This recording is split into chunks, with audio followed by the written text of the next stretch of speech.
Miss হবে না আপনার পছন্দের টিভি শো। দেখুন জি5 অ্যাপে একদম ফ্রি।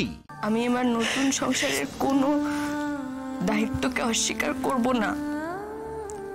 সব দায়িত্ব কর্তব্য পালন করব মা। তা বলে আমার আজন্ম সংসারের দায়িত্ব তো আমি ছেড়ে দিতে পারি না মা। সেই সংসারটাকে ভাসিয়ে দিতে পারি না। বাবা চেয়েছিলেন জীবনে যেন একদিন নিজের পরিচয় তৈরি হয় আমার, যেন স্বাবলম্বী হতে পারি। একটা সাধারণ মেয়ে হয়ে যখন এতটা পেরেছি, তখন আমি নিজের চাকরিটাকে ছেড়ে দিয়ে অসম্মান করতে পারবো না। কিছুতেই না। রাই, তুই না বড় বড় কথা কাটিস সবসময়, জানিস তো। আমি তো তোমার মা, আমি যা বলছি সেটা শোনো, কেমন? কুট্টিদা, এবার কিন্তু আমাদের এগোতেই হবে। যেটি খুব খোঁজে যাচ্ছে, এদিকে দেরি হচ্ছে বলে। তুই একটু মাসিমাকে কি বোঝা না প্লিজ। এই দেখছিস তো এরকম কান্নাকাটি করছেন উনি, আমার গিয়ে কথা বলাটা ঠিক হবে না। তুই বল। তুই না মুখে বড় বড় কথা, আসল সময় ক্যাবলা।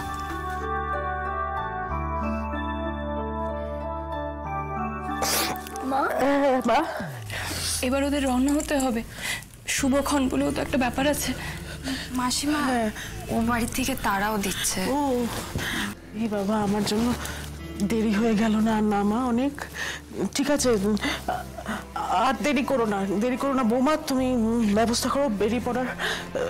শোনো না মা, বলছি আমার জন্য যদি দেরি হয়, তুমি আমার হয়ে তোমার জেঠা জেঠির কাছে ক্ষমা চেয়ে দিও মা। মাসিমা, আপনি এত ব্যস্ত হবেন না। আর ক্ষমা চাইবারই কি আছে, দেরি তো হতেই পারে। না, একটা সময় অসময়ের তো ব্যাপার আছে। যাকে আর কথা বাড়াবো না। বৌমা, বলছি কনকাঞ্জলির পাত্রটা কই নিয়ে এসো। ওটা তো আনা হয়নি মা। রাখা হয়নি মানে?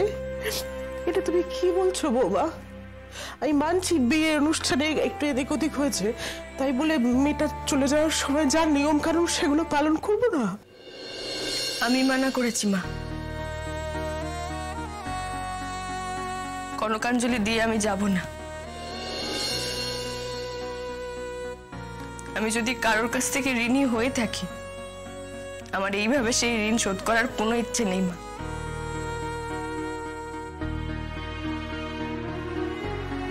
এতগুলো বছর ধরে তোমাদের দেওয়া শিক্ষা, বোধ, বুদ্ধি, সংস্কার, আচার আচরণ, সে সব কিছু বাবদ যা ঋণ হয়েছে,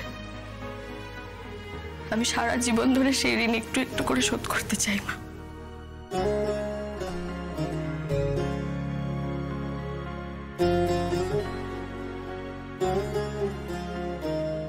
অনির্বাণ,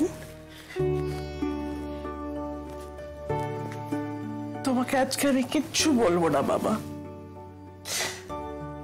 তুমি আমার মেয়েকে বোঝো, ওকে ভালোবাসো, এটাই আমার সব থেকে বড় শান্তি।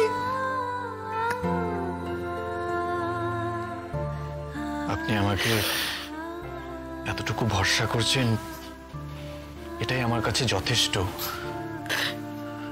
আপনার আর কিচ্ছু বলার দরকার নেই। আমি আপনার মেয়েকে খুব ভালো রাখবো, আপনি দেখে খুশি হবেন।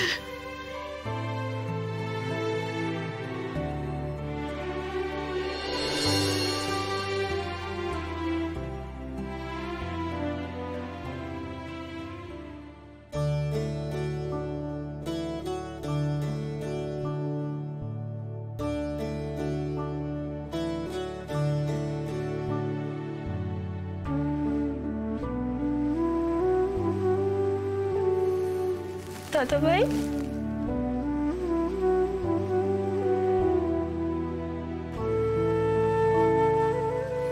অনেক অন্যায় করেছি আমি দাদা ভাই। অনেক কটু কথা বলেছি তোকে।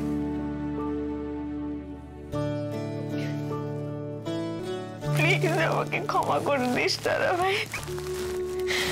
প্লিজ রাগ করে থাকিস না আমার উপর, প্লিজ। হ্যাঁ, তুইও যাস তাহলে। যা ঠিক ছিল সব ভুলে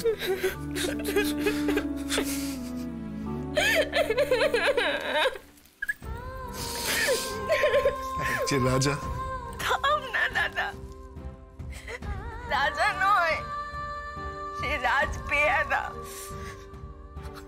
যে মাতুল। মাতুল কিসে? সবাই জানে সে তার পিছে। তার ছিল এক ছাগল ছাটা। ছাগলের কি গজায় না না।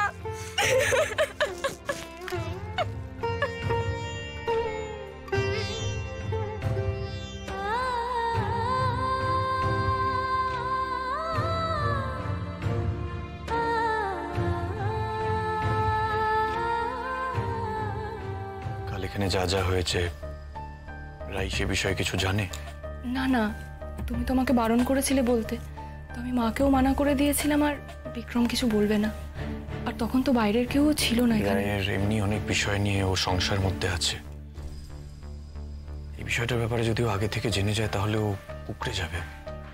কিন্তু অনির্বাণ, রায়কে তো এটা ফেস করতেই হবে। ও বাড়িতে যাওয়ার সাথে সাথে তোমার বাবা মা যদি ওকে... ভেবো না, চিন্তা করার কিচ্ছু নেই। আমি মা বাবার সঙ্গে থাকছি না।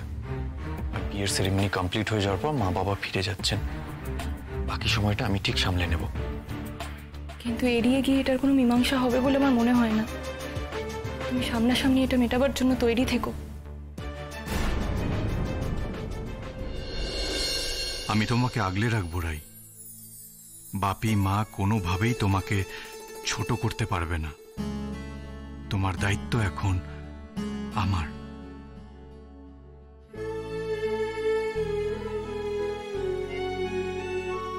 স্রোত,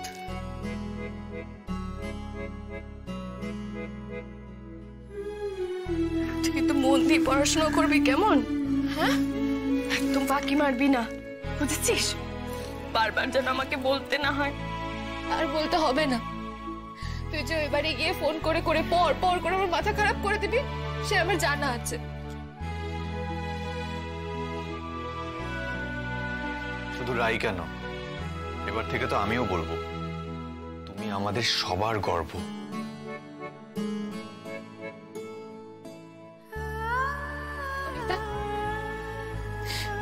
তুমি আমার দিদি ভাইকে ভালো রেখো, তাহলেই আমি তোমার সব কথা শুনবো।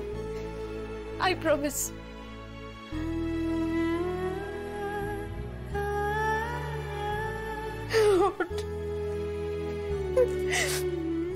আমার রাই।